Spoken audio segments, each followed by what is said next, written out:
Anak-anakku semua, kita lanjut dengan menyimak bersama talkshow yang akan dipandu oleh Ibu Tini Sugiyartini MPD. Dipersilahkan kepada Ibu Tini untuk memulainya.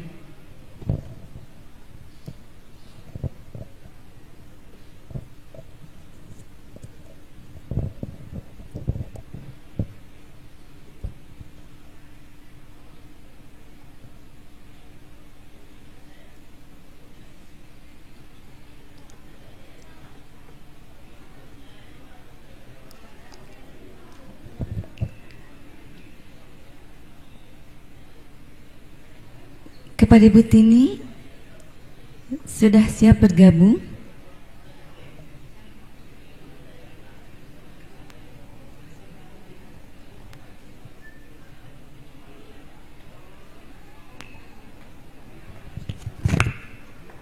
Suara oke.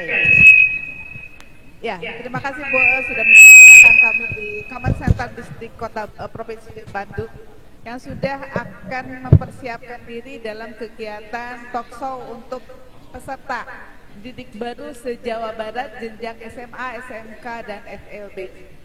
Dan alhamdulillah di sebelah saya sudah hadir para narasumber hebat dari Dinas Kesehatan Provinsi Jawa Barat, dari Badan Zakat Nasional Perwakilan Jawa Barat, dan juga dari Badan Kesatuan Bangsa dan Ideologi Politik Provinsi Jawa Barat. Sebelum kita mulai dan perkenalkan kegiatan talkshow ini, izinkan saya untuk menyapa dengan pantun. Ada timur dan selatan, ada utara dan juga barat. Selamat pagi saya ucapkan untuk anak-anak hebat Jawa Barat. Ya, selamat sekali lagi pada Ananda semua yang ada di seluruh Jawa Barat, jenjang SMA, SMK, dan SB yang sekarang sedang mengikuti kegiatan MPLS. Kegiatan itu tentunya akan sangat bermakna apabila kita isi dengan materi-materi yang sangat beragam dan juga sangat penting harus kita ketahui dan kita pahami sehingga kita mampu melaksanakannya dalam kegiatan kita sehari-hari. Kegiatan ini akan dilakukan di Command Center di Komdik Provinsi Jawa Barat dan di kami sudah hadir narasumber. Yang pertama dari Badan Amil Zakat Nasional, Bapak Insinyur Rahmat Ari Kusmanto. Selamat pagi Bapak. Ya, ini merupakan wakil ketua 1 dari Basnas Jawa Barat. Yang kedua, Dinas Kesehatan Provinsi Jawa Barat, Ibu Dr. Raden Vini Adiani Dewi. Beliau adalah Kepala Dinas Kesehatan Provinsi Jawa Barat. Selamat pagi Ibu. Dan yang ketiga adalah dari Badan Kesatuan Bangsa dan Politik Provinsi Jawa Barat. Dalam hal ini akan diwakili oleh Kabid Kesatuan Bidang dan Ideologi Politik Kebangsaan. Selamat pagi Bapak. Ya, itu anak-anakku semua yang akan membersamai kita selama kegiatan MPLS 1 hari pertama ini. Dan juga tentunya mohon untuk disimak bersama-sama karena materinya adalah materi yang sangat penting ya. Dan ini merupakan bagian dari materi yang ada dalam panduan MPLS nasional. Untuk itu kita mulai saja kegiatan talkshow ini tanpa harus berlama-lama karena tentunya Ananda semua juga mengharapkan ada materi yang sangat baik ini bisa didengar bersama-sama. Baik Ananda semua, kita akan mulai saja untuk pemaparan materi. Nanti mohon Ibu Bapak narasumber untuk bisa memaparkan materinya 10 menit masing-masing. Dan yang pertama saya persilahkan kepada Basnas, di mana Basnas ini akan membawakan materi tentang Gerakan Generasi Emas Jawa Barat yang tangguh, mandiri, dan berbudi pekerti. Ini adalah akar utama karakter masyarakat dan juga Ananda semua dalam mempersiapkan bagaimana dengan karakter yang baik ini membangun suatu jiwa dan raga yang sehat sehingga bisa membangun bangsa dan Jawa Barat dengan hebat dan kuat. Nah, yang pertama saya akan coba untuk menampilkan dan juga memberikan kesempatan kepada yang terhormat Bapak Insinyur Rahmat Ari Kusmanto untuk memberikan materinya. Dan Ananda semua mohon untuk disimak dan hal-hal yang penting bisa dituliskan sebagai bagian dari tugas MPLS yang Ananda semua ikuti hari ini. waktu dan kesempatan untuk yang pertama saya persilahkan kepada Bapak Ari 10 menit ke depan. Dipersilakan Pak. Oke, terima kasih. Bismillahirrahmanirrahim. Assalamualaikum warahmatullahi wabarakatuh. Alhamdulillah.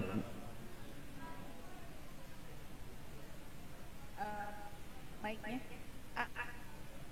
Dan mati.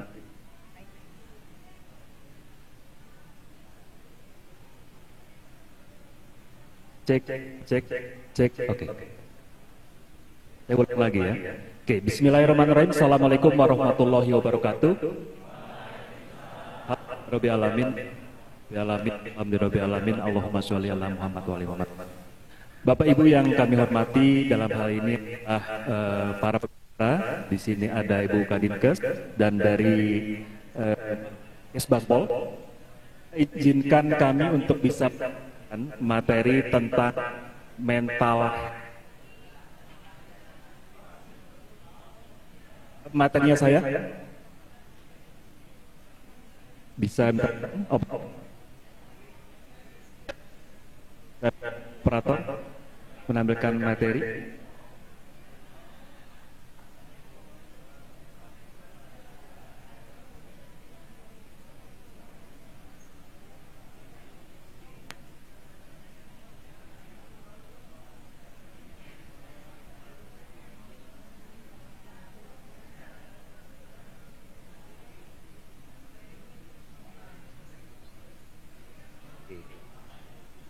Cek suara dengar. Oke, yang saya akan sampaikan adalah mengenai mental health. Kenapa judul terbesarnya adalah mencetak generasi emas Jawa Barat yang tangguh, mandiri, berbudi pekerti. Merujuk kepada ikrar anti kekerasan yang tadi disampaikan oleh teman-teman sekalian di SMA, SMA, dan SLB, bahwa disitulah sebenarnya inti dari apa yang saya sampaikan. Jadi alhamdulillah nama saya Rahmat, saya punya salah satu sertifikasi saya adalah hipnoterapi. Kalau teman-teman mendengar kata hipnoterapi itu seperti uya-uya, ya jadi di bawah alam sadar, nanti coba kita akan call memori-memorinya dan seterusnya. Ini kira-kira ada yang mau dihipno nggak ya? 1000 orang ini ada yang mau dihipno nggak ya? Supaya tanda kutip hilang dari kecanduan apa dan apa. Oh, kayaknya sih mau kayaknya.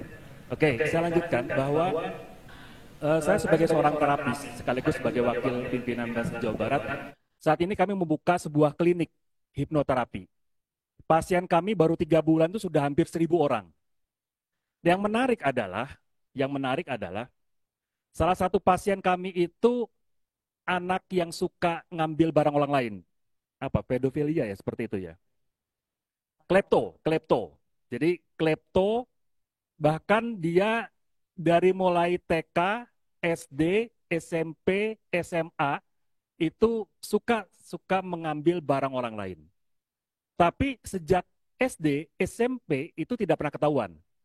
Ketahuannya sejak SMA. Dan sejak SMA itulah dia selalu berpindah-pindah sekolah. Dan akhirnya saat ini dia berusia 22 tahun, ternyata dia bersadar bahwa ternyata penyakitnya ini atau hobinya ini adalah disebabkan oleh sesuatu hal. Jadi orang ini datang ke tempat kami masukkan ke dalam ruang hipno, di alam bawah sadar dia bercerita bahwa saat berusia 6 tahun, dia melihat di seberang rumah tetangganya ada seseorang mengambil televisi. Jadi ada seorang mengambil televisi, dia melihat orang itu. Dan orang itu tadi tanda kutip tersenyum kepada dia. Jadi sekali lagi ada orang di seberang rumahnya sedang mengambil TV keluar rumah. Dan dia tersenyum kepada dia. Ternyata pikirannya menyimpan bahwa mengambil barang orang lain itu adalah membahagiakan.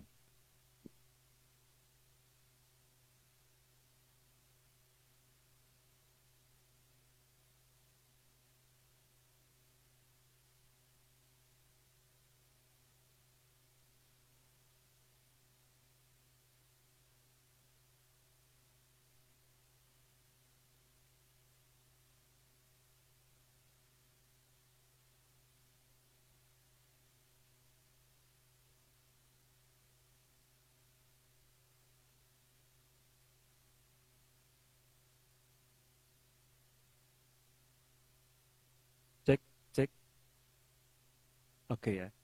Oke, bisa ke slide 2, Kang. Jadi sekali lagi, memori pada waktu usia 6 tahun ketika melihat orang itu mengambil barang orang lain membahagiakan, itu tersimpan dan akhirnya SMA dia mengambil barang orang lain dengan menyenangkan. Dan dia disitulah mulainya dia dikeluarkan.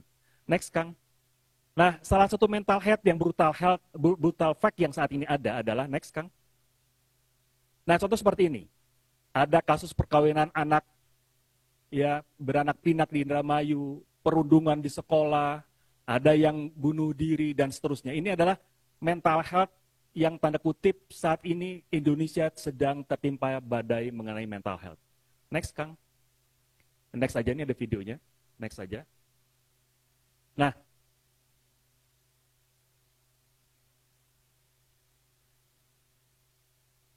sorry. Dari data, Indonesia National Adolescent Mental Health Survey, 1 dari 3 remaja Indonesia memiliki masalah mental health. Dan itu berusia 10-17 tahun. Next. Bisa di next, Kang? Bisa next, Kang? Kang punten bisa di next. Oke. Data lagi bahwa tahun 2045 penduduk Jawa Barat itu mencapai 60 juta jiwa, di mana 66%-nya adalah milenial dan generasi Z sekarang. 5,5% dari 66% tadi mengalami gangguan kesehatan mental. Ya, jadi kenapa Bansos Jawa Barat concern ke sini supaya para muzaki yang memberikan zakat itu tidak terkikis gara-gara milenial yang nanti menjadi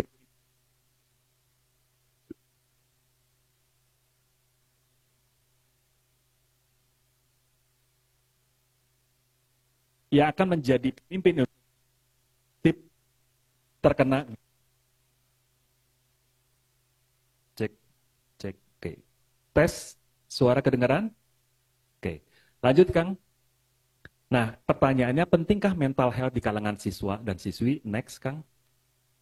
Nah, apa sih hasil setelah nanti teman-teman, kalau kami dari tim Basnas Jawa Barat berkeliling ke 13 KCD, itu melakukan tanda kutip bagaimana mengatasi mental health.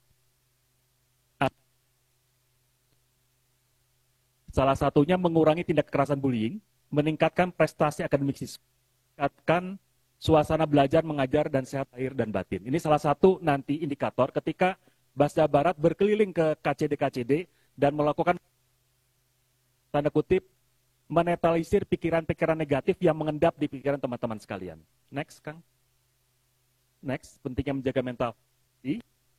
Jadi kalau stres itu gampang sekali down, pengaruh kepada penilaian akademis, relasi sosialnya juga tidak sehat karena saling bullying, dan seterusnya. Dan nomor 5 adalah teman-teman dengan mengikuti mental health nanti siap menghadapi masa depan. Jadi tidak pundungan, tidak gampang tantrum, dan seterusnya ya. Jadi inner child-nya tidak keganggu, dan seterusnya. Jadi inilah salah satu pentingnya menjaga mental health di kalangan siswa-siswi. Mangga, next, Kang. Ini langkah-langkahnya, next. Ada sifatnya promotif, ada preventif, dan ada kuratif. Nanti sifatnya juga ada promotif, kita akan jalan. Preventif, nanti ada mindfulness, jadi setiap KCD akan dikirimkan siswa-siswanya, termasuk gurunya, bagaimana sih mindfulness training. Dan insya Allah nanti, seperti halnya kemarin, kami memberikan gratis 78 training coaching bagi guru BK, mudah-mudahan kita akan ajukan juga training hipnoterapi untuk para guru BK di seluruh Jawa Barat. Ada kuratif, nanti kalau sudah teman-teman ada yang terpapar sangat parah tentang mental health, ada yang sifatnya one-to-one dan bisa masuk ke aplikasi teman curhat. Next, Kang. Ini rencana kami, mulai sosialisasi kepada guru BK, kepala sekolah, orang tua, murid, pada murid dan siswa, termasuk juga adalah mental health sekolah, dan terakhir ada coaching, training, hipnoterapi. Next. Ini waktu-waktunya nanti kita akan diskusi dengan Pak PLH Kadistik Jawa Barat, termasuk dengan Kepala KCD, kapan ini akan berlaku, baik itu yang sifatnya offline maupun hybrid. Next, Kang. Nah, jadi Bapak Ibu sekalian, karena saat ini 5,5% dari generasi Z itu mengalami kesehatan mental, kami berupaya Basnas Jawa Barat untuk tanda kutip mengurai permasalahan. Jangan sampai 2045 teman-teman sebagai pemimpin negara ini tanda kutip terganggu mentalnya. Demikian, terima kasih. Assalamualaikum warahmatullahi wabarakatuh.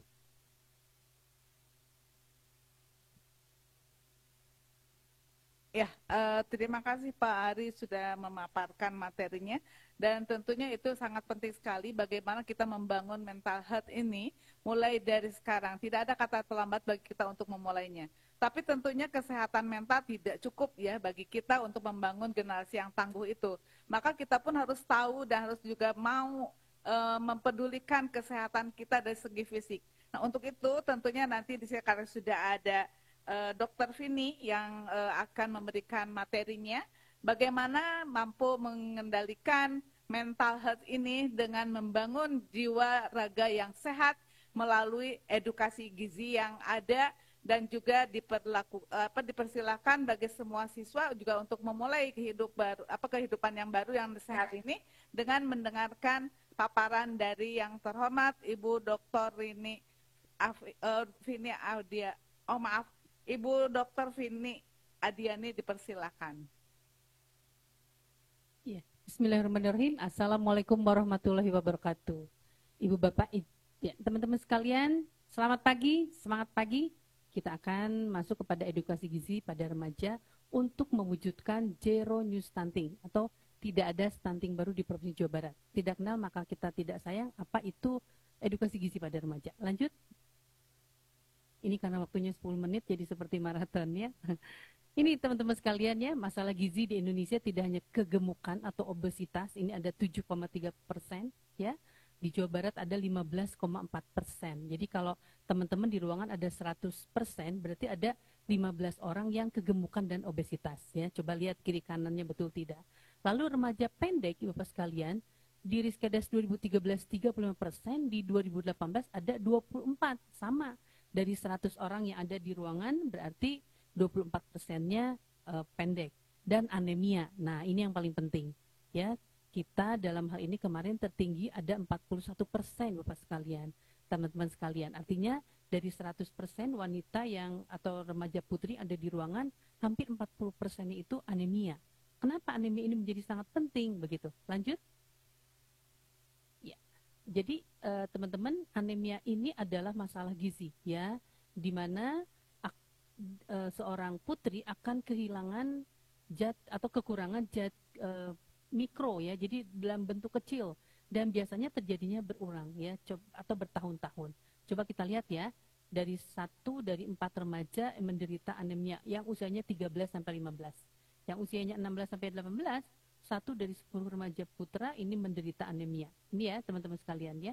Jadi bagaimana anemia ini menjadi sangat penting. Lanjut. Nah, untuk mengurangi anemia kita punya namanya Gerakan Nasional Aksi Bergizi. Apa itu? Yang pertama adalah minum tablet tambah darah. Yang kedua pendidikan gizi. Yang ketiga adalah komunikasi untuk perubahan perilaku. Ya. Contoh untuk tablet tambah darah nanti kita lihat ya. Untuk pendidikan gizi seperti di hari ini, dan ada ini komunikasi untuk perubahan perilaku. Lanjut.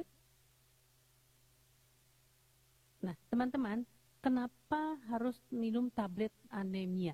Ya, Ibu Bapak, gerakan yang kita pakai sekarang ini adalah bahwa sarapan ini harus dalam hal ini terdiri dari berbagai macam bentuk begitu ya. Jadi tidak hanya nasi dan telur ya, tapi harus mengandung berbagai macam kudapan dalam hal ini ya, dan dibiasakan kita untuk makan makanan yang teratur. Kenapa? Karena pasti teman-teman pasti sudah pernah ada yang minum tablet tambah darah ya, dan biasanya ada rasa mual. Nah, kalau teman-teman nggak makan dulu akan bertambah mual teman-teman. Jadi sebelum minum tablet tambah darah ini harus makan dulu atau sarapan terlebih dahulu ya. Nah, kenapa sih harus minum tablet tambah darah? Yuk kita buka lagi. Jadi tadi yang pertama harus sarapan teratur ya. Yang kedua adalah harus meminum tablet tambah darah. Lanjut dulu, lanjut saja Kang. Iya. Apa itu gizi seimbang atau sarapan yang baik atau makanan yang baik? Kalau zaman dulu itu 4 sehat 5 sempurna. Kalau sekarang ini kita sebutnya pedoman gizi seimbang. Lanjut. Ini materinya apa? Prinsipnya adalah gizi seimbang ini keanekaragaman pangan, ya, lalu perilaku hidup bersih dan sehat. Lalu jangan lupa aktivitas fisik dan memantau berat badan secara teratur. Apa itu perilaku hidup bersih dan sehat, Bapak sekalian ya? Yang pertama adalah makan makanan yang bergizi dengan teratur sesuai dengan usianya ya. Yang kedua adalah pantau berat badan ya, untuk anak-anak biasakan pergi ke posyandu. Lalu jangan lupa juga cuci tangan. Nah, Ibu Bapak sekalian, salah satunya ya, termasuk juga di dalamnya adalah jaga kebersihan lingkungan ya. Kalau aktivitas fisik apa? Minimal teman-teman 1 minggu itu harus beraktivitas fisik minimal adalah 150 menit per minggu. Artinya minimal 30 menit per hari. Nah, itu wajib teman-teman. Tadi Pak Gus sampaikan jalan kaki bisa teman-teman. Ya, pokoknya yang penting adalah melakukan aktivitas 150 menit per minggu. Itu ya, teman-teman ya. Lanjut. Ya, ini ada Permenkesnya ya tentang pedoman gizi seimbang. Kalau teman-teman mau baca, mangga silahkan ya. Nomor 41 tahun 2014. Lanjut. Ya. Untuk apa teman-teman ya tujuannya? Supaya teman-teman tak tahu apa sih makanan yang sehari-hari yang cocok dimakan. Yang kedua, bagaimana pemerintah kita membantu masyarakat untuk dapat makan gizi seimbang. Gitu ya. Lanjut.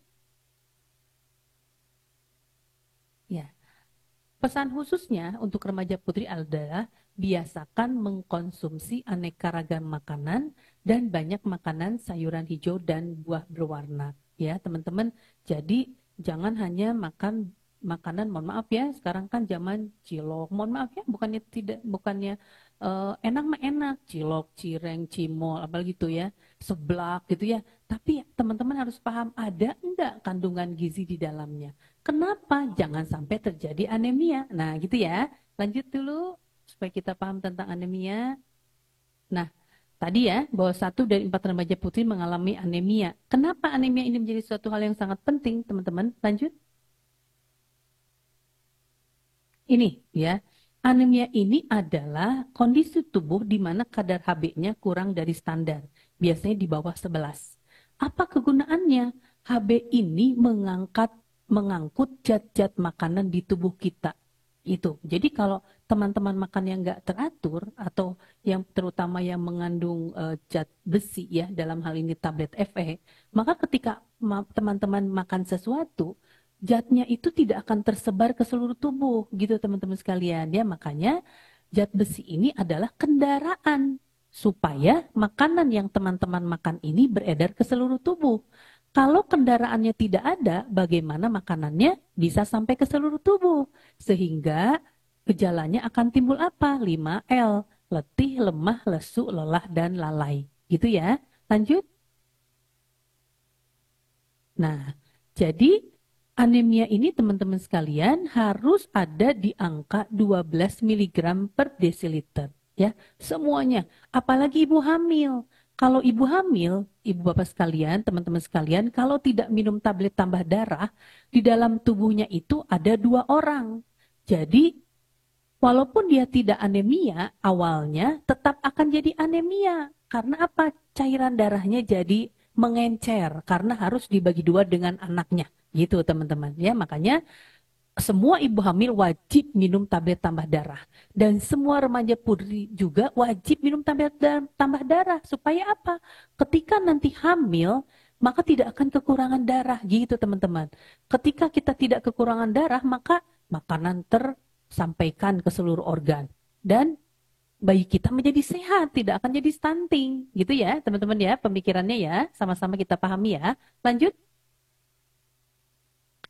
Nah, jadi teman-teman sekalian, penyebab anemia tersering itu adalah kekurangan asupan zat gizi di Indonesia. Ya, contohnya apa? Yaitu zat besi, makanan-makanan ya, atau vitamin-vitamin, sayuran, buah-buahan ya, termasuk dalam hal ini protein-protein hewani, gitu ya teman.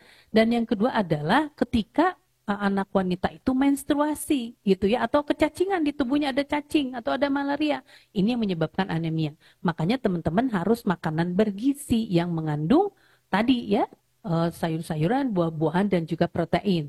Nah, untuk menjaga supaya tidak kekurangan, maka diwajibkan minum tablet tambah darah hanya 1 minggu 1 kali. Jadi dalam 1 tahun itu hanya 56 tablet atau 54 tablet.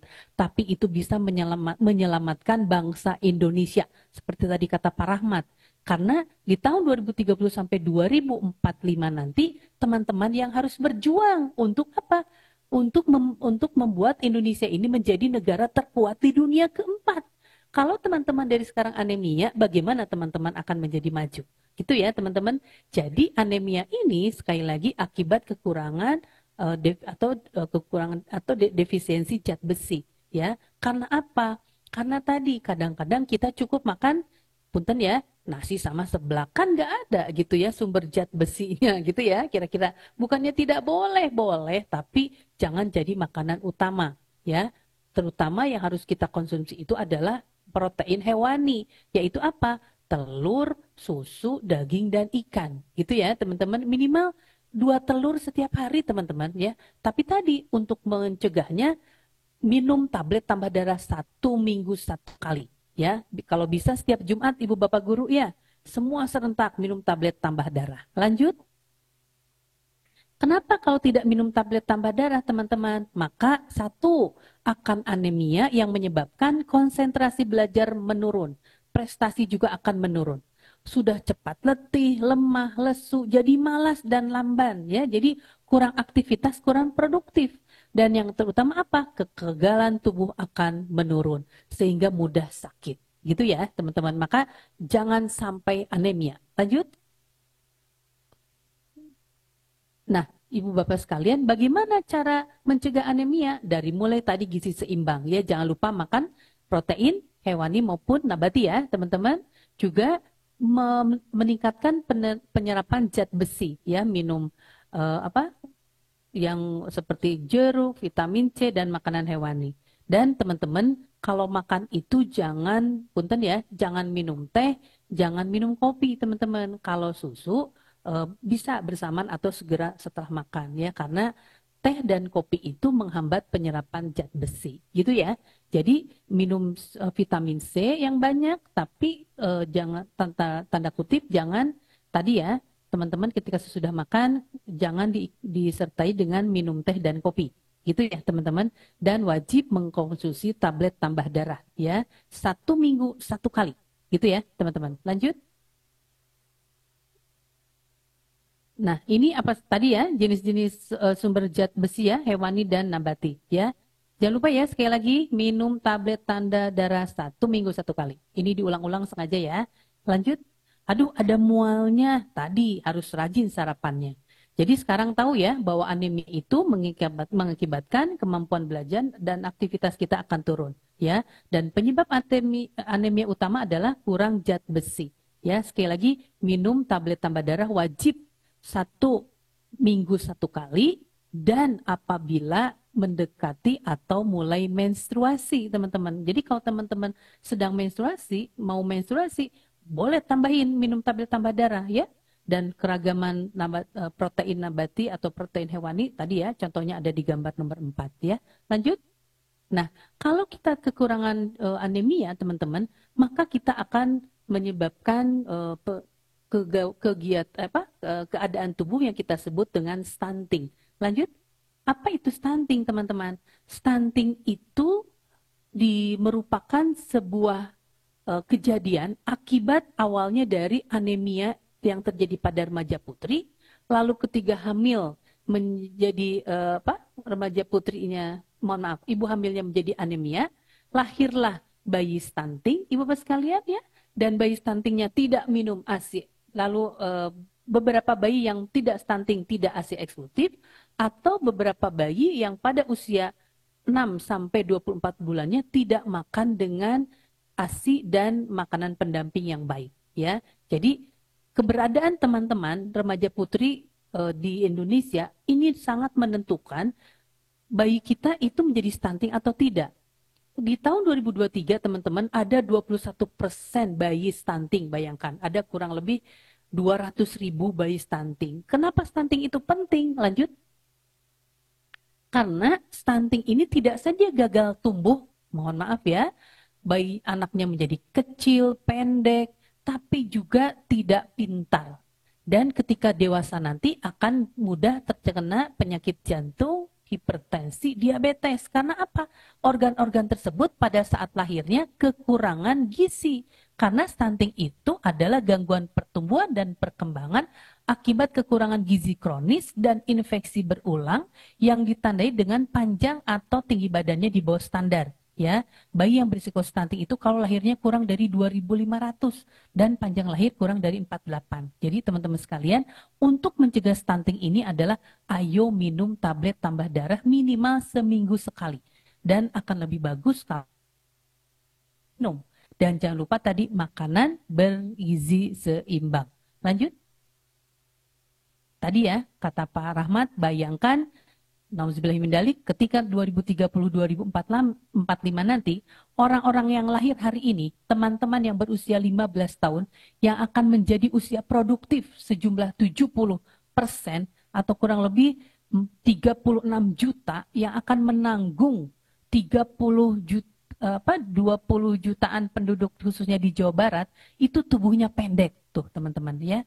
Terus tingkat kecerdasannya rendah. Dan tadi menderita. Ya, makanya teman-teman, ayo semangat, lanjut. Ayo semangat ya, minum tablet tambah darah. Dan sekarang kita ada kegiatannya. Namanya adalah Sobat Si Jumo. Lanjut.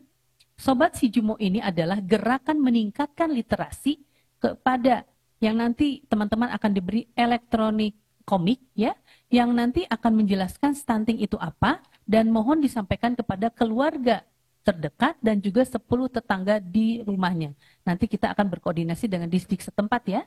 Dan juga di dalamnya ada tentang TBC, tentang DBD, dan tentang imunisasi. Ya, lanjut. Jadi teman-teman sekalian, sekali lagi, ayo pada ibu hamil harus minum tablet tambah darah. Ini tema di Si Jumo.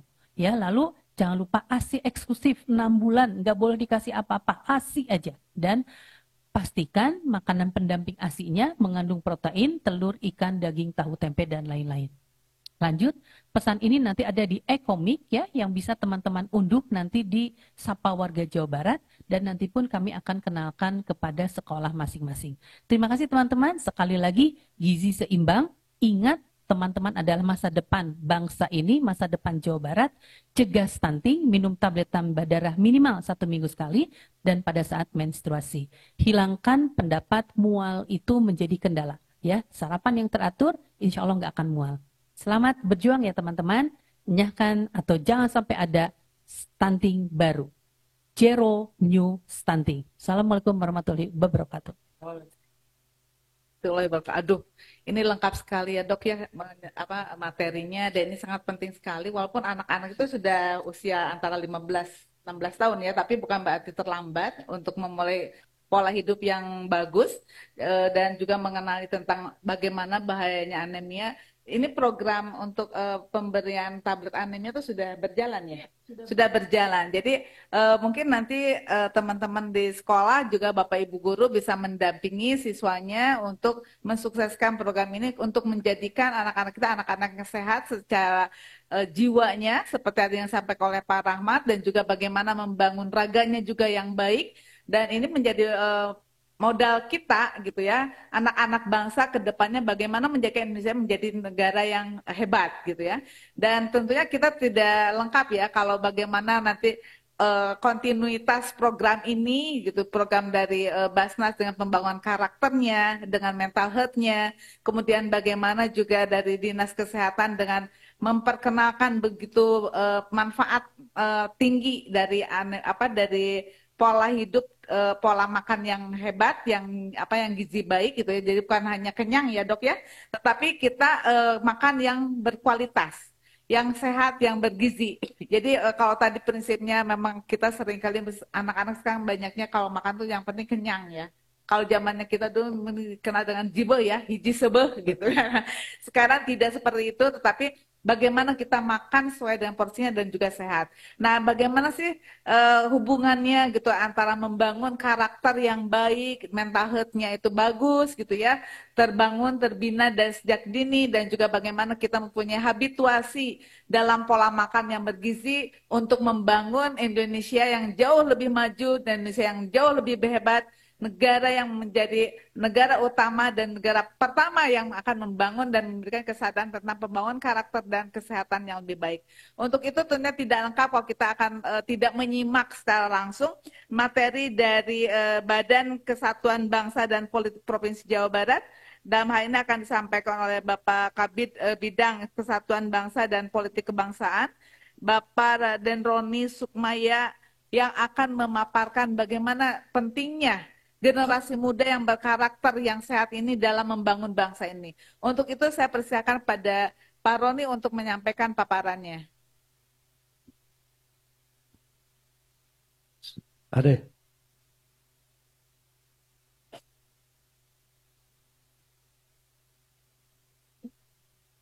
Dah.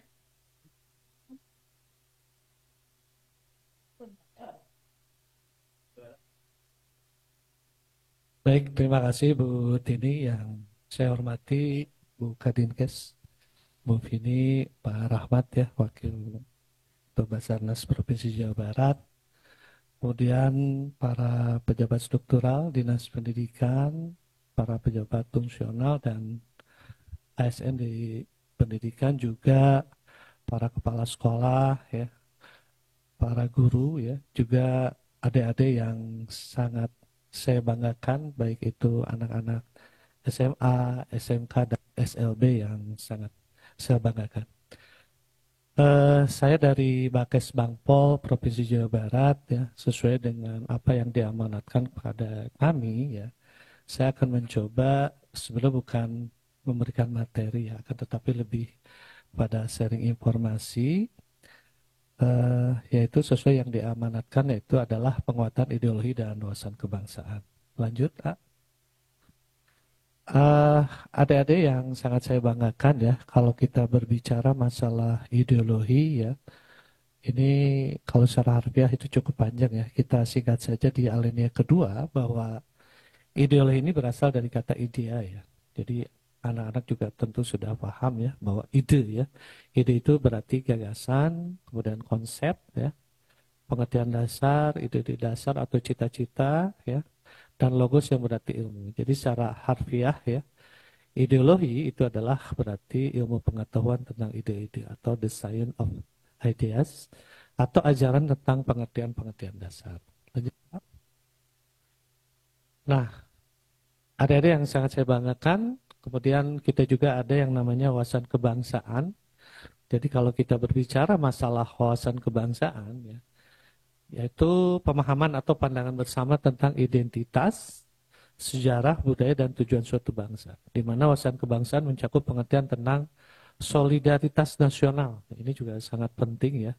Terutama saya yakin lah di sini anak-anak SMA, SMK, dan SLB terdepannya itu akan menjadi pemimpin di masa depan, apalagi kita sudah dicanangkan oleh Presiden kita bahwa di tahun 2045 itu insya Allah Indonesia itu menjadi generasi emas ya adik-adik ini, dan wawasan kebangsaan ini saya kira cukup penting ya, dan oleh sebab itu makanya kita harus mengerti dulu wawasan kebangsaan itu seperti apa.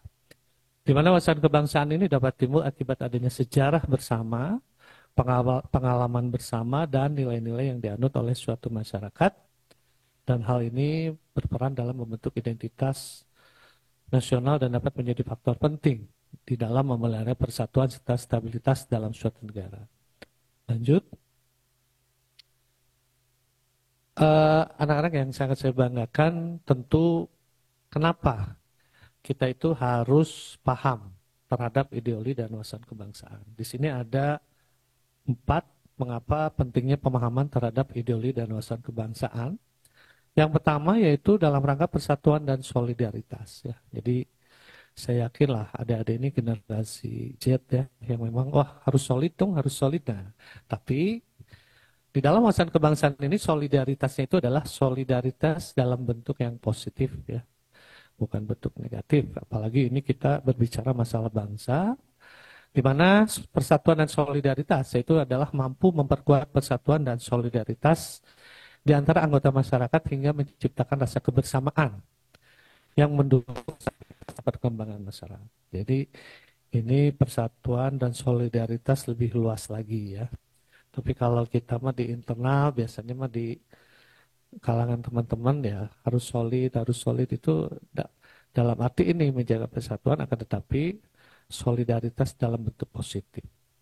Yang kedua, pentingnya pemahaman ideologi dan wawasan kebangsaan. Yang kedua tentu itu dapat menjadi dasar bagi kebijakan dan hukum suatu negara serta mendorong konsistensi dalam pengambilan keputusan maupun tindakan pemerintah.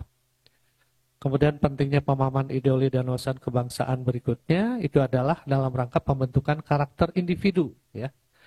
Jadi kalau kita bicara masalah pembentukan karakter, tentu pembentukan karakter ini tidak bisa ujuk-ujuk dibentuk ya. Karakter yang baik, karakter individu yang baik tentunya ini harus dipupuk dari sejak dini ya. Saya yakin dari mulai adik-adik SMA, SMK, SLB ini adalah yang memang harus kita lakukan sejak di usia muda. Sehingga nanti adik-adik di tahun 2045 itu sudah siap menjadi generasi emas. Pembentukan karakter individu adalah membentuk karakter individu dengan nilai-nilai yang sesuai dengan kebudayaan dan identitas nasional ya, serta mendorong partisipasi aktif dalam pembangunan masyarakat dengan semangat nasionalisme dan kecintaan terhadap negara. Kemudian pentingnya pemahaman yang ketiga yaitu stabilitas sosial politik ya, di mana ini dapat membantu mencegah konflik sosial dan politik.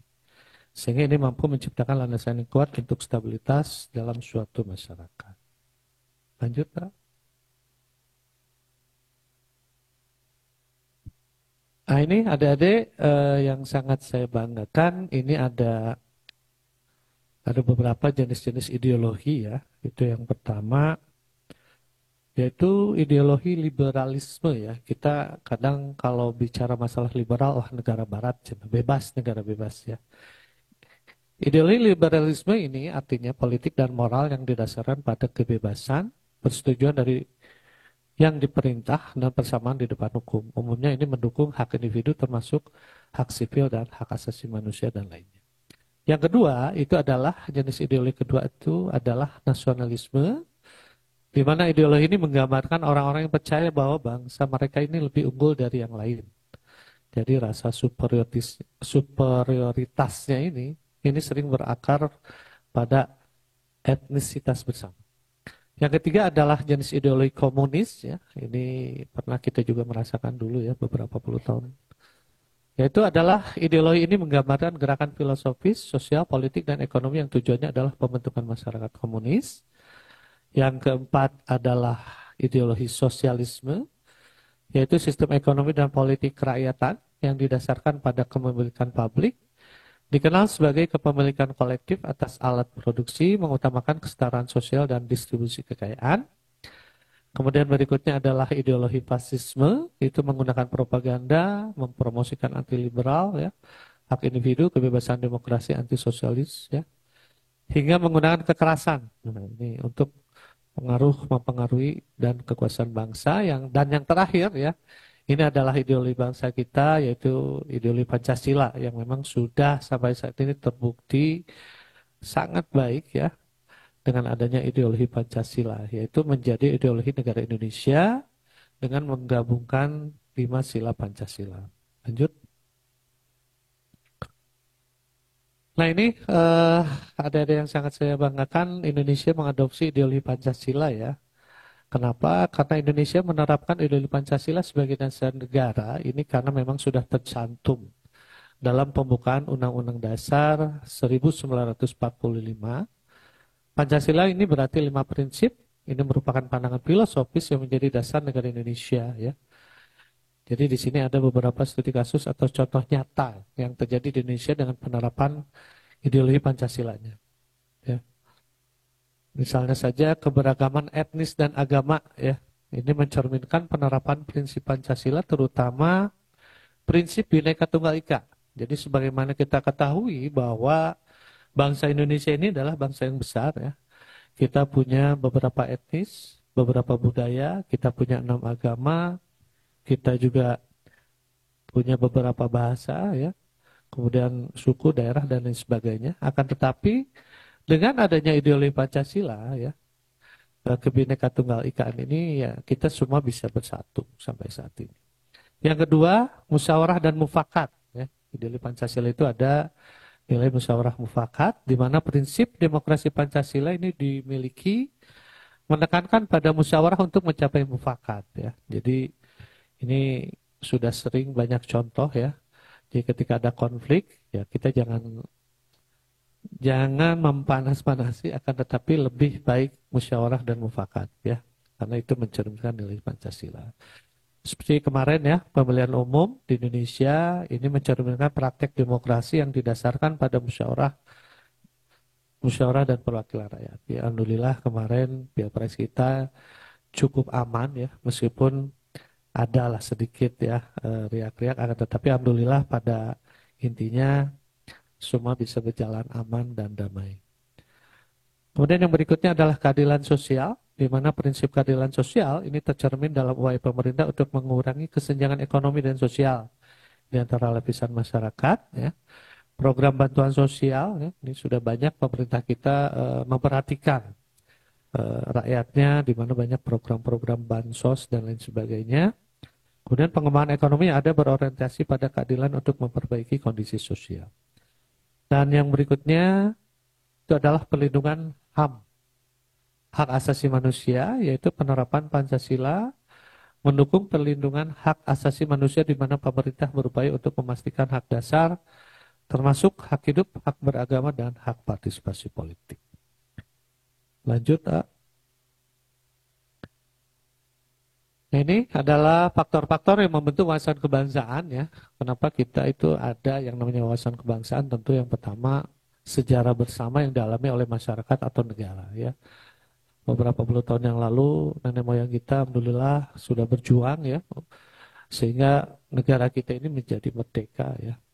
Dan kita sebagai penerus tentunya harus mensyukuri itu, yaitu dengan cara mengisi kemerdekaan ini dengan hal-hal yang positif ya, terutama untuk adik-adik SMA, SMK, SLB ya, yang memang dipersiapkan ke depannya untuk menjadi pemimpin di masa yang akan datang ya. Jadi kita harus berterima kasih juga ya, karena memang dulu kita tidak mudah ya untuk merdeka ini. Jadi nenek moyang kita itu berjuang dengan bersimbah darah dan lain sebagainya. Kita mah tinggal mengisinya saja sebetulnya. Kemudian penggunaan bahasa dan budaya, kemudian ada simbol-simbol negara ya, ini juga bendera ya, lambang negara, lagu kebangsaan, ini juga harus kita patuhi bersama dan kita hormati ya. Kemudian kurikulum pendidikan yang menekankan pada sejarah nasional, nilai kebangsaan dan kewarganegaraan ya. Ini juga Bu Tini, kalau sekarang kurikulum sejarah ada lagi ya? Ada ya.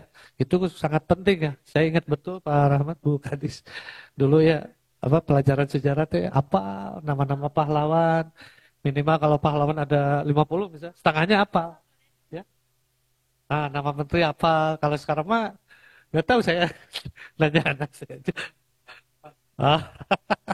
Kadang-kadang aduh, pahlawan apa ini, kadang-kadang masih berpikir ya, ini sangat penting ya.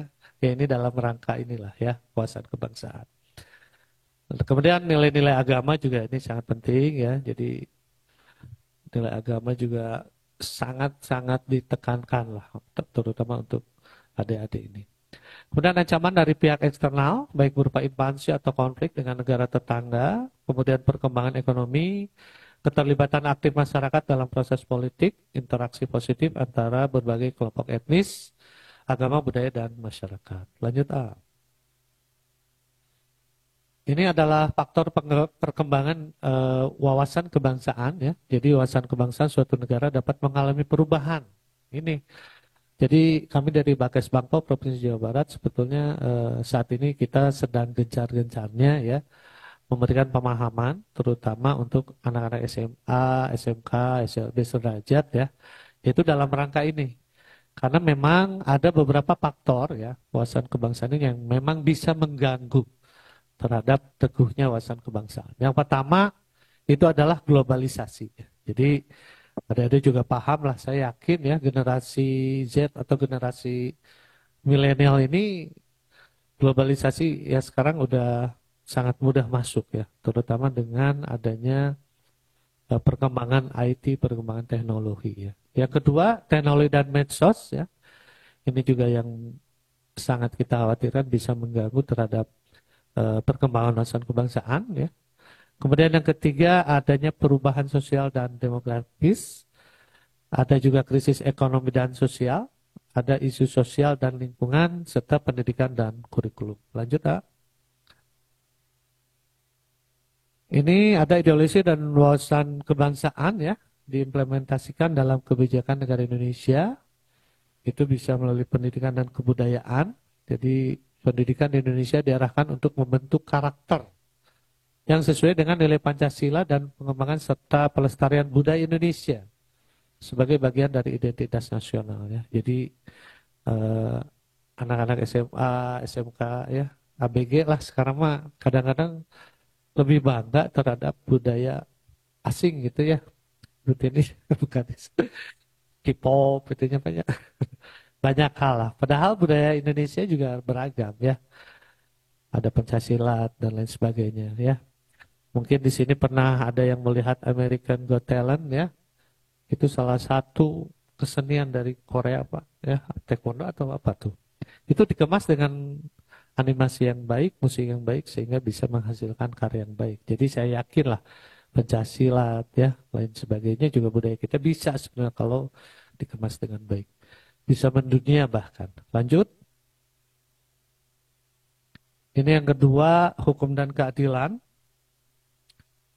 Jadi pembentukan peraturan perundangan yang mencerminkan nilai Pancasila serta penegakan hukum yang adil dan tidak diskriminatif.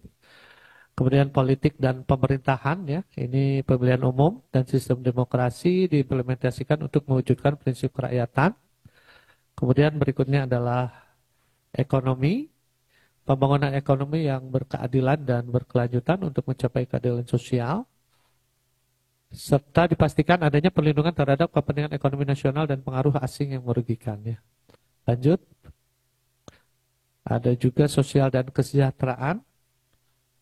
Ini pembangunan sosial yang bertujuan untuk meningkatkan kesejahteraan rakyat secara merata dengan adanya pemberdayaan masyarakat untuk berpartisipasi dalam pembangunan nasional. Berikutnya itu adalah hubungan internasional ya, kebijakan luar negeri yang mengutamakan perdamaian kerjasama.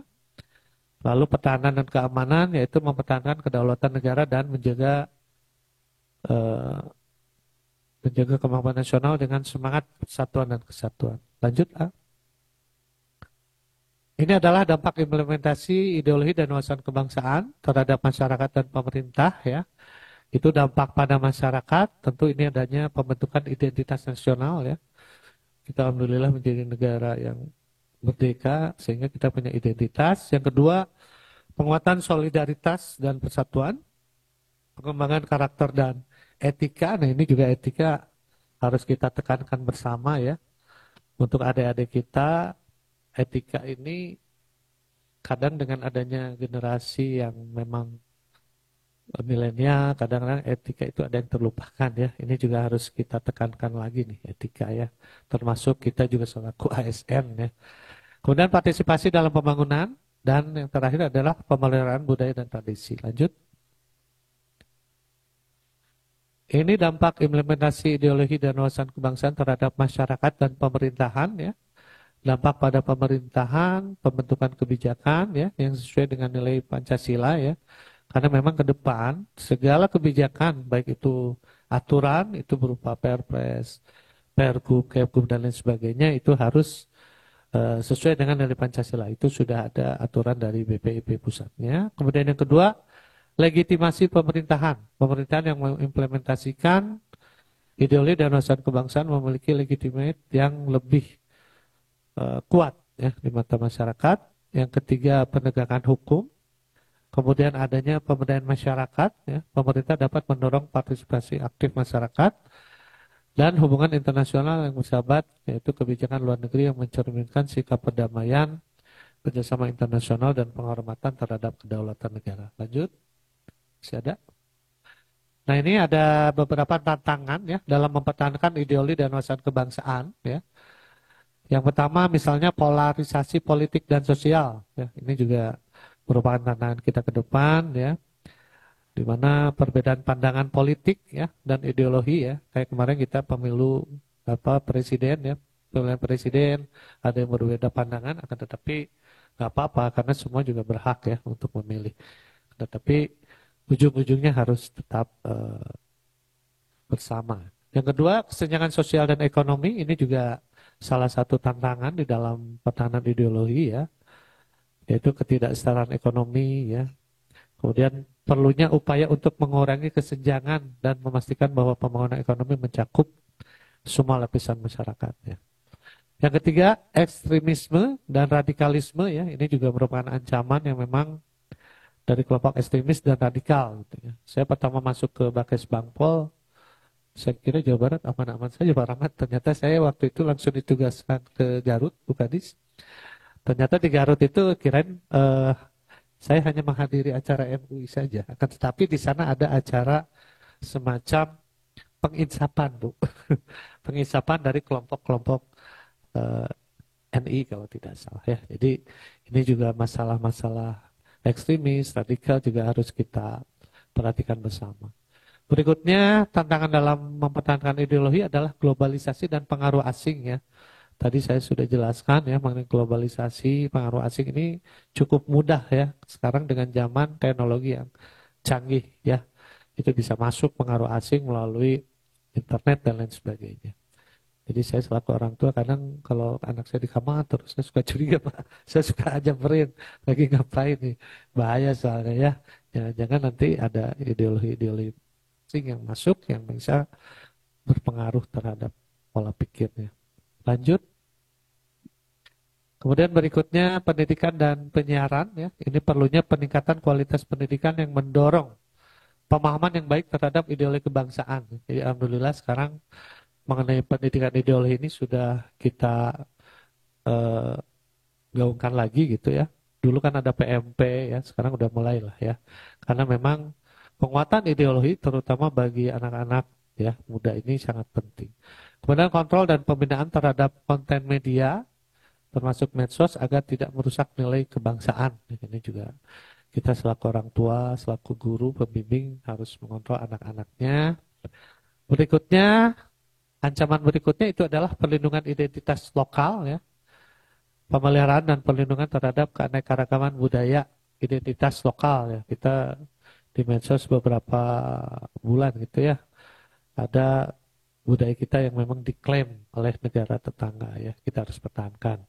Kemudian upaya untuk menghindari homogenisasi budaya dan mempromosikan keragaman sebagai kekuatannya tadilah. Kemudian tantangan berikutnya adalah korupsi dan ketidakadilan ya. Korupsi dan ketidakadilan dapat merusak kepercayaan masyarakat terhadap negara. Ini masih banyak ya. Kita harusnya pemimpin kita dicontoh, tapi masih banyak, mohon maaf, oknum yang memang melaksanakan hal ini ya. Mudah-mudahan ke depan kita bisa mencontoh hal yang baik. Kemudian peningkatan transparansi ya, efektivitas lembaga penegak hukum ya dapat membantu memperkuat ideologi kebangsaan. Tantangan berikut yaitu krisis ekonomi dan sosial. Ini jelas ya, ketika kita mengalami krisis ekonomi sosial tentu ideologi kita akan terancam. Sehingga krisis ekonomi itu akan menciptakan ketidakstabilan. Kemudian perlu adanya kebijakan yang proaktif untuk mengatasi dan mencegah kritis yang dapat merusak kebangsaan. Lanjut masih ada nggak? Ini hubungan antara ideologi dan wawasan kebangsaan ya. Ada yang pertama definisi dan nilai bersama. Ideologi mencakup serangkaian keyakinan, nilai, prinsip ya yang tadi saya jelaskan di awal. Kemudian yang kedua pandangan terhadap kebangsaan. Jadi ideologi seringkali memberikan landasan filosofis untuk pandangan suatu negara terhadap kebangsaan.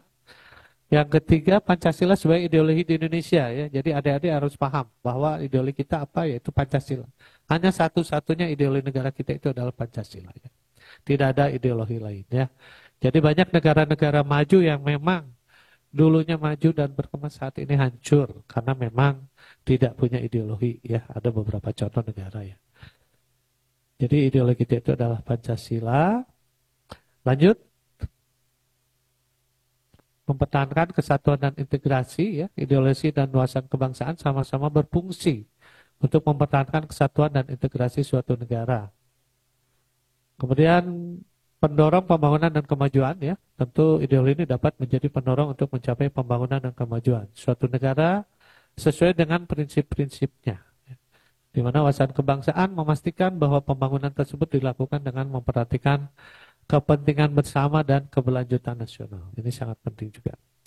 Dan yang terakhir itu adalah identitas nasional, di mana ideologi dan wawasan kebangsaan ini membantu membentuk identitas nasional suatu negara, di mana ideologi akan menentukan nilai inti, sementara wawasan kebangsaan ini akan menciptakan narasi bersama mengenai identitas, keberagaman, dan persatuan.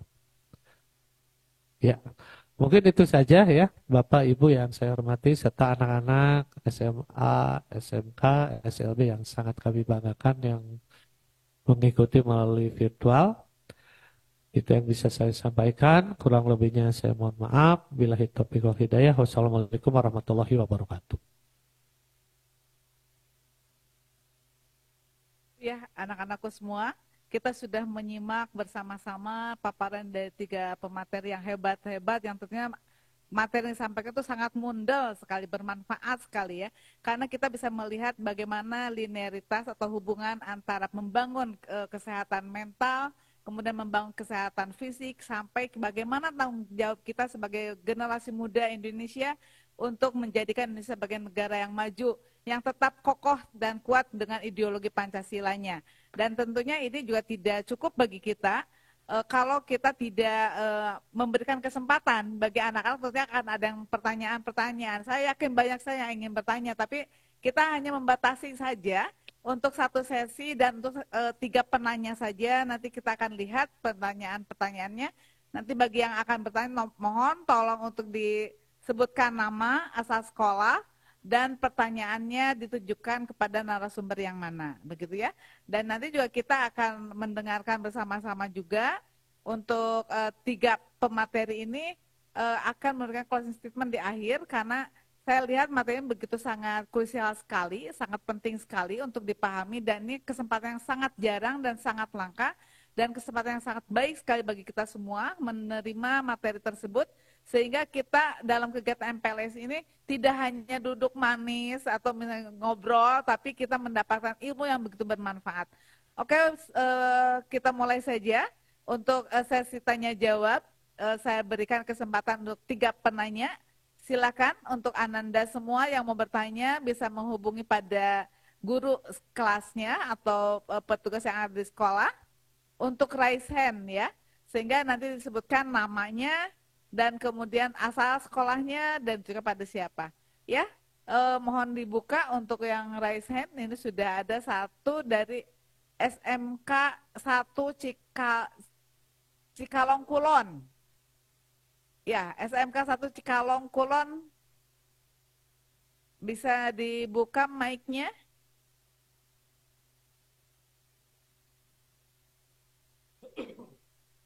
Wah, banyak sekali yang bertanya ya. Sepertinya memang materinya sangat menarik dan sangat penting sekali, harus disimak oleh Ananda semua, karena ini adalah tugas Ananda sebagai generasi muda. Tanggung jawab negara ke depan ada di pundakmu, begitu peribahasanya.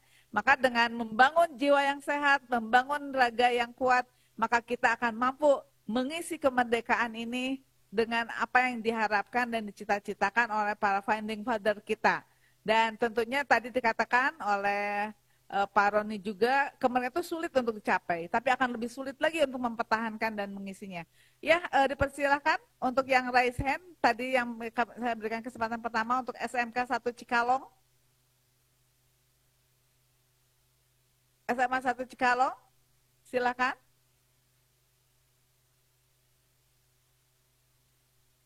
Atau yang masih di mute, suaranya nggak ada ya? Ya, SMK PGRI 2 Cianjur.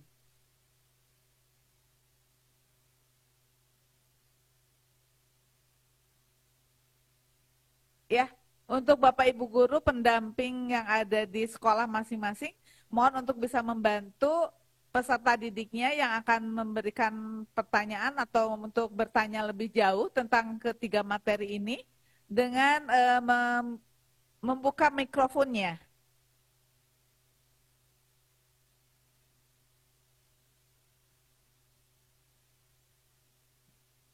ya. SMK 1 Cikalong Kulon sudah bisa bergabung?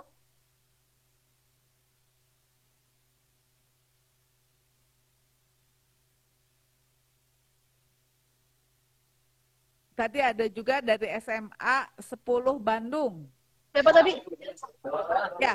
Assalamualaikum warahmatullahi wabarakatuh. Waalaikumsalam warahmatullahi wabarakatuh. Silakan Ananda sebutkan nama, asal, dan pertanyaannya kepada siapa? Perkenalkan, nama saya Siti Hafsah Sri Mulyani, berasal dari SMPN 1 Cikalong Kulon. Saya mau bertanya, sepenting apakah gizi bagi remaja zaman sekarang? Soalnya kebanyakan remaja zaman sekarang mengonsumsi makanan yang kurang bergizi. Terima kasih. Oke. Aduh, makanan ini kesadarannya seblak teh ya. Jadi kayak seseblakan terus lamun makan seblak teh. Ini kita kumpulkan dulu ya untuk pertanyaan kedua.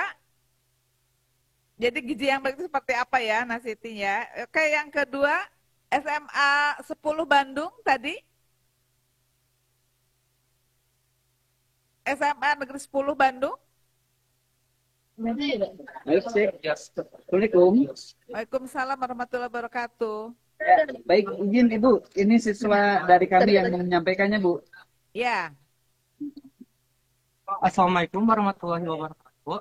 Waalaikumsalam warahmatullahi wabarakatuh. Perkenalkan, nama saya Fauzan Andika Saputra dari SMAN 10 Kota Bandung. Nah gitu. Ingin bertanya, bagaimana Disdik mengatasi tentang mental health ini, dan apakah Disdik akan mengadakan kegiatan yang bermanfaat untuk mengurangi mental health ini? Oke.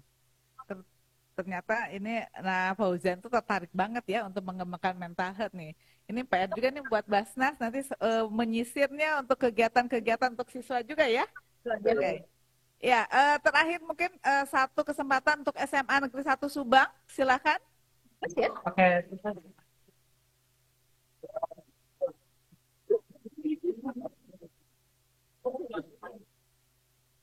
Ya, silakan.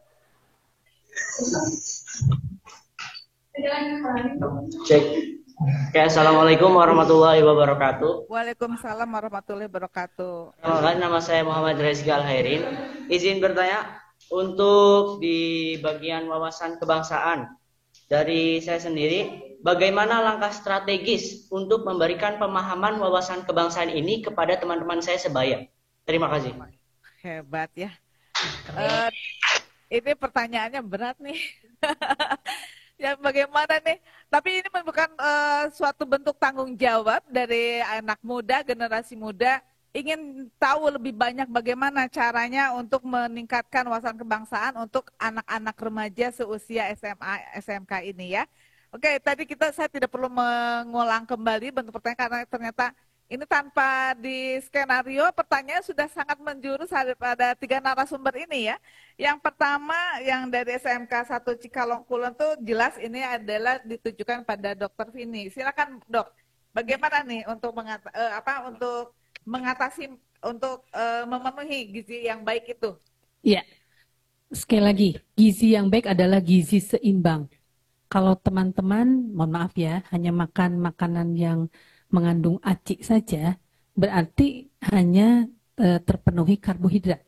Padahal gizi seimbang itu adalah mengandung karbohidrat, protein, baik itu protein hewani, ya, misalnya tadi daging, telur, susu, ikan, protein nabati, sayuran, buah-buahan, ya. Maka ketika teman-teman tidak makan tadi makanan yang mengandung karbohidrat, baik itu nasi, ya, lalu sayuran, buah-buahan, lalu daging, ikan atau telur, ibu sekalian, teman-teman sekalian, maka teman-teman akan terganggu gizinya. Terganggu gizinya karena makanan tadi, protein terutama, lalu juga sayur-sayuran, buah-buahan, ya, protein hewani, protein nabati tadi.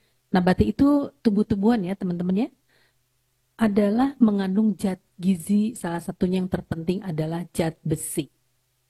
Jadi kalau teman-teman hanya makan karbohidrat tanda kurung nasi aja atau aci aja ya, seblak aja punten ya teman-teman ya, atau cireng, cilok dan sebagainya, maka kandungan Fe-nya menjadi kurang. Kandungan zat besinya jadi kurang. Teman-teman jadi anemia. Begitu teman-teman. Dan anemia ini ke depan ketika nanti teman-teman dalam hal contoh ketika belajar akan menyebabkan kekurangan Hb, hemoglobin tadi sebagai kendaraan untuk mengangkut makanan. Maka teman-teman akan lemah, lesu, lelah ya dan lalai dan tidak konsentrasi. Tapi yang paling berbahaya ketika anemianya terjadi terus-menerus, lalu teman-teman menjadi hamil, maka anaknya menjadi stunting. Gitu teman-teman ya. Artinya apa? Artinya kalau teman-teman dari sekarang tidak makan gizi seimbang, maka akan menjadi anemia. Teman-teman menjadi anemia, ke depan akan punya anak stunting. Dan anak stunting itu satu yang ditekankan oleh ibu, satu gagal tumbuh. Tingginya kurang dari 145 cm. 2, tidak pintar atau kurang pintar. Yang 3 adalah gagal sehat. Karena ketika usia dewasa akan menyebabkan penyakit ke arah jantung, diabetes, dan hipertensi. Jadi gizi seimbang itu penting. Makanan beraneka ragam itu penting. Tidak saja untuk diri sendiri, tapi juga untuk nanti keturunannya atau anaknya. Dan ujungnya adalah untuk masyarakat. Ya, ketika satu anak stunting dari satu keluarga, nauzubillah ya, lalu berdampak kepada yang lainnya juga ada anak stunting dikumpulkan se-Indonesia tadi jumlahnya hampir 21,7%. Gitu ya teman-teman ya. Artinya ketika kita banyak GoFood, ketika kita mempunyakan atau membeli makanan tertentu, lihat kandungan gizinya ada tidak, mencukupi tidak, seimbang tidak, terdiri dari karbohidrat ya, protein nabati dan hewani, serta vitamin mineral. Itu ya teman-teman. Ketika teman-teman sudah bisa, tidak usah yang mewah, misalnya apa? Misalnya nasi, telur ya, lalu sayur, kangkung misalnya, toge ya, yang ringan, yang murah meriah aja sudah cukup sebetulnya. Dibandingkan teman-teman makan nasi sama seblak, gitu ya. Pak Roni, Bu Tini, Pak Rahmat. Gitu ya teman-teman, terima kasih pertanyaannya, mantap, keren pisan. Berarti makanan itu tidak harus yang mahal ya, tapi kedua dari Nafaujan dari SMA Negeri 10, ini sepertinya Nafaujan atau siswa yang lain juga sama mengharapkan adanya suatu program lanjutan untuk membangun mental health ini yang digagas oleh Basnas Jabar ya, dan mengharapkan bagaimana nih caranya untuk mengatasi mental health khususnya bagi anak-anak yang masa peralihan dari masa putih biru menjadi putih abu-abu yang tadi disampaikan oleh para pemateri. Tantangannya itu sangat banyak sekali ya, mulai dari kebiasaan-kebiasaan yang akan bisa merubah karakter dan pembiasaan yang mungkin tidak sesuai dengan kultur masyarakat kita. Ya mangga, pertanyaan selanjutnya dipersilakan kepada Basnas untuk bisa menjelaskan atau memberikan informasinya bagaimana cara mengatasi mental health ini. Oke, nuhun Bu. Nah, sekarang saya sedikit aja sebelum ditampilkan materinya, sebentar di-off-kan dulu materinya. Di-off-kan dulu. Nah, sekarang teman-teman silakan saling memandang, laki-laki dengan laki-laki, perempuan dengan perempuan. Saling berpandangan. Sekarang saling berpandangan. Ya, perempuan dengan perempuan, laki-laki dengan laki-laki. Saling pandangan, coba saling pandangan. Coba saya lihat semua nih, kelihatan nih di komen center kelihatan nih. Coba saling pandang. Pastikan temannya melihat mata temannya lagi ya. Ya, coba saling pandang, saling pandang. Ya, saling pandang. Tarik nafasnya. Tarik nafasnya. Tarik nafas. Tong seuri heula, tong seuri heula. Oke, saling pandang ya. Oke. Saling pandang. Sekarang teman yang di sebelah kanan menyampaikan. Coba. Saling pandang. Sekali pandang. Teman yang sebelah kanan sekarang yang sebelah kanan menyatakan, saya cantik enggak? Saya cakep enggak? Coba. Dengan penuh kekuatan mata, coba. Saya cakep tidak? Saya manis tidak? Coba dengan kekuatan mata. Ya. Nah sekarang gantian yang sebelahnya. Coba matanya lihat. Kita menebarkan ilmu hipno ini. Coba saling pandang. Saya keren nggak? Saya manis tidak? Coba. Hantarkan dengan mata dan suaranya, coba. Nah, tuh nges aya kieup-kieup, nges seurian ya. Seperti itu. Ya ini hanya joke aja ya. Ini hanya joke aja ya. Oke, kita tampilkan tadi materinya. Bahwa insya Allah kami bersama Kadistik Jawa Barat akan melakukan 1, 2, 3, 4, 5. Jadi sosialisasi kepada guru BK, kepala sekolah. Karena pertama kali teman-teman bagaimana mengurai mental health tadi ya yang tanda kutip endapan memori negatif di kepala itu dari lingkungannya dulu. Dalam hal ini adalah kepala sekolah dan guru BK. Bagaimana membantu murid-muridnya mengurai permasalahan. Contoh, kok saya suka ini ya yang sifatnya negatif. Kok saya suka ini ya? Kenapa ketika saya membuli ini meningkatkan energi kegembiraan saya, endorfinnya naik dan seterusnya. Nah, pertama kali yang harus dapat ilmu tentang hipnoterapi adalah guru BK dan kepala sekolah. Kedua adalah orang tua. Ya, kedua adalah orang tua. Jadi orang tualah nanti tempat Ananda semua curhat. Ketika orang tua tidak memiliki ilmu tentang parenting dan seterusnya, tanda kutip, ya endapan emosi negatif itu akan tertumpuk dan tanda kutip. Ketika teman-teman usia 37 tahun, jadi artinya 21 tahun dari sekarang, teman-teman jadi pemimpin, endapan negatif itu keluar. Jadi nanti kalau kata Pak yang mengenai kebangsaan tadi, korupsi ya, jangan sampai korupsi itu menyenangkan, itu harus dihapus.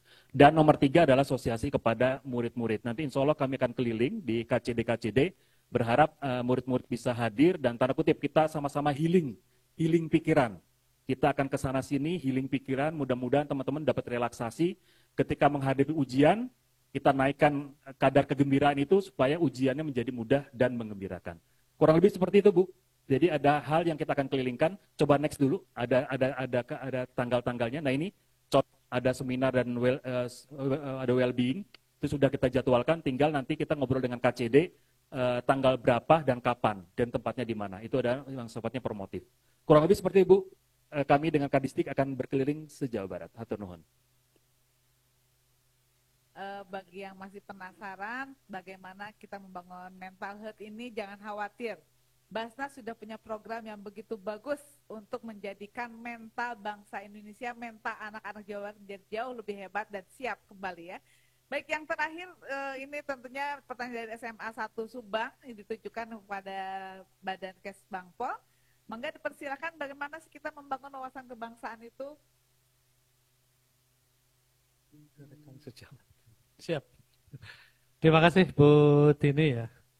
Jadi terus terang nih, terima kasih Muhammad Reza ya dari SMA Negeri 1 Subang ya, betul ya Muhammad Reza ya?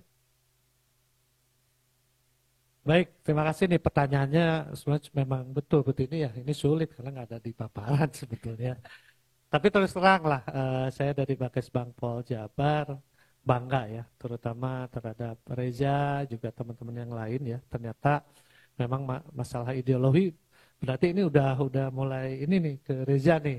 Waduh, gimana caranya nih saya selaku anak muda itu bisa menularkan bahwa pentingnya ideologi dan wawasan kebangsaan terhadap rekan sejawat.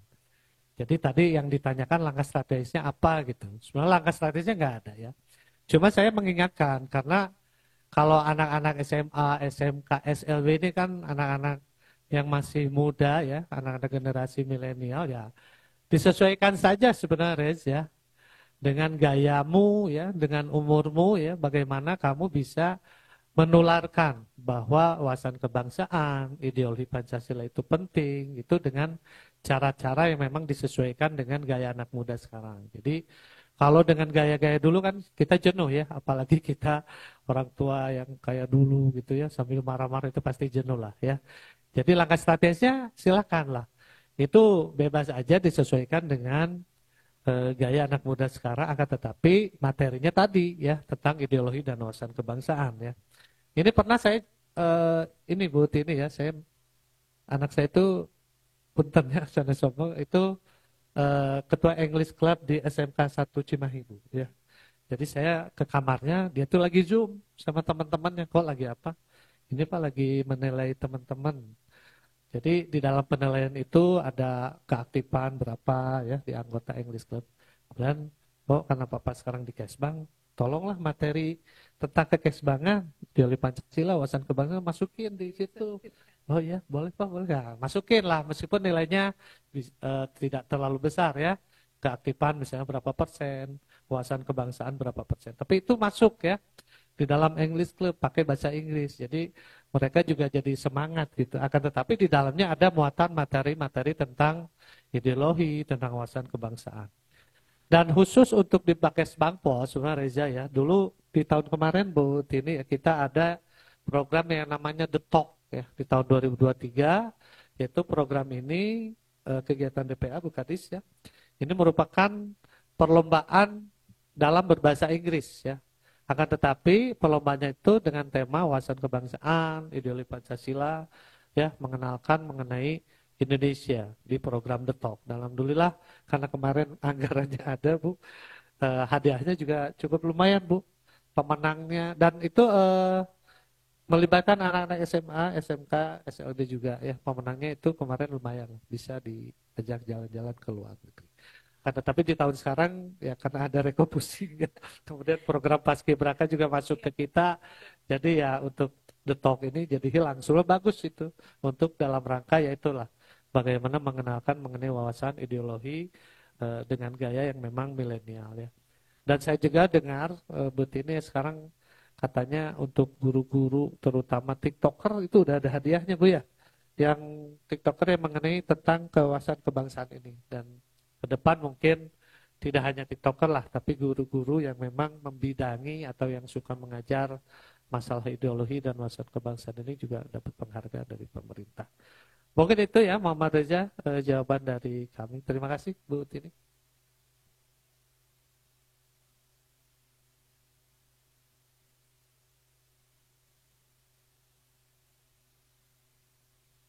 Banyak pertanyaan-pertanyaan yang tidak tersampaikan. Tapi insya Allah apa yang menjadi pertanyaan bisa dibahas di kemudian dengan kegiatan yang ada di sekolahnya masing-masing ya. Nah sebelum kita akhiri kegiatan talkshow ini, saya minta dan mohon kepada para narasumber untuk memberikan closing statement-nya. Satu kalimat yang bermakna, bermanfaat, dan juga memberikan suatu atmosfer positif bagi anak-anak kita yang sedang mengikuti MPLS ini. Mungkin dimulai dari Bu Dokter, silakan. Siap Bu Tini. Teman-teman, stunting adalah gagal tumbuh, kurang cerdas, dan gagal sehat. Cegah stunting, jangan anemia. Caranya, makanan seimbang, mengandung karbohidrat, protein hewani dan nabati, dan minum tablet tambah darah 1 minggu 1 kali. Sudah. Oke. Indonesia ya. bakal jadi maju SDM. Itu ya. Untuk menjaga diri sehat, dimulai dari diri sendiri dengan menggunakan kalimat tadi, stunting itu harus dihindarkan dan kita juga dari anak. Oke, selanjutnya closing statement dari Kesbangpol, mangga silakan. Baik, terima kasih ya. Karena saya dari Kesbangpol, tentu untuk adik-adik ya, semua SMA, SMK, SLB ya. Jadi jangan terpengaruh ya dengan ideologi luar ya. Karena memang ideologi kita yaitu ideologi Pancasila yang memang sudah terbaik dan terbukti ya. Sampai saat ini kita sudah berapa puluh tahun menjadi negara yang aman, damai, dan tertib. Mudah-mudahan nanti di tahun 2045 ya, seperti yang sudah dicanangkan oleh pimpinan kita semua, bahwa Indonesia ini akan lebih maju dan generasinya itu menjadi generasi emas. Mungkin itu aja Bu Tini, makasih. Ya, jadi membangun ideologi untuk menjadikan negara yang kuat itu kita tidak melupakan adanya istilah think globally, act locally. Membangun bangsa karakter dengan tidak melupakan value karakter lokalnya, gitu ya. Yang terakhir dari Basnas. Ya. Ingatlah hari ini. Jaga makananmu, jaga pikiranmu, jaga bangsa ini. Ketika usiamu sudah mulai 37 tahun, 40 tahun, saat 2045 dan kau menjadi seorang pengusaha yang sukses, pejabat yang sukses, ingatlah hari ini bahwa ada orang tua yang duduk di depan ini yang sangat peduli dengan kalian. Terima kasih. Assalamualaikum warahmatullahi wabarakatuh. Waalaikumsalam warahmatullahi wabarakatuh. Alhamdulillahirabbil alamin. Aduh, ini saya pas mendengar statement saya jadi sedih nih, Pak. Karena di hadapan kita, di depan orang tua kita, Ananda semua mempertaruhkan bahwa ke depan itu pertanggungjawaban kalian sebagai anak untuk berbakti mengabdi pada orang tua, dan tentunya bukan hanya orang tua tapi juga bangsa dan negara ini. Terima kasih pada narasumber dan terima kasih pada anak-anakku semua yang sudah menyimak dalam kegiatan talkshow ini. Mudah-mudahan memberikan suatu manfaat yang sangat baik. Merah menyala si buah ceri, sungguh cantik berseri-seri. Terima kasih saya ucapkan pada narasumber yang sudah berbagi materi. Dan mungkin itu saja yang bisa saya sampaikan. Sekali lagi terima kasih kepada Bapak Ibu narasumber yang sudah hadir membersamai kita semua, memberikan materi MPLS 2024 untuk siswa-siswi SMA, SMK, SLB se-Jawa Barat ini. Mudah-mudahan dengan kegiatan MPLS ini semakin meningkatkan kualitas diri anak-anak bangsa, anak-anak Jawa Barat ini. Dan begitupun saya selaku pembawa acara atau moderator dalam kegiatan ini, mohon maaf apabila ada hal yang kurang berkenan, kesalahan datanya dari saya sendiri, kebenaran datang dari Allah Subhanahu wa taala. Bila taufiq, wassalamualaikum warahmatullahi wabarakatuh. Dan saya kembalikan kepada penata acara Ibu di Bekasi. Mangga silakan Bu. Matur nuwun pisan.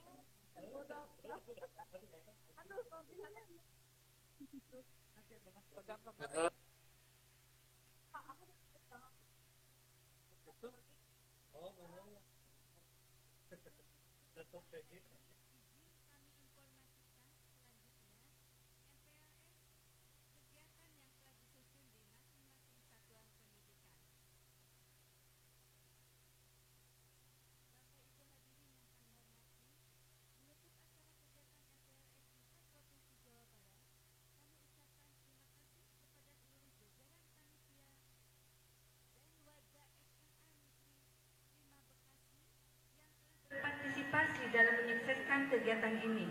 Semoga kegiatan ini memberikan manfaat bagi kita semua, khususnya para peserta didik baru.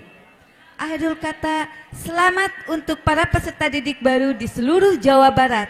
Semoga para peserta didik baru dapat mengikuti MPLS dengan keadaan sehat walafiat dan selalu bahagia.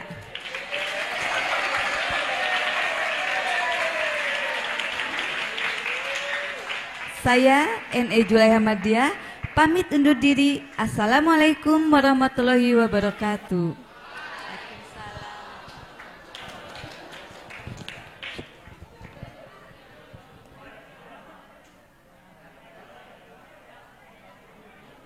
Untuk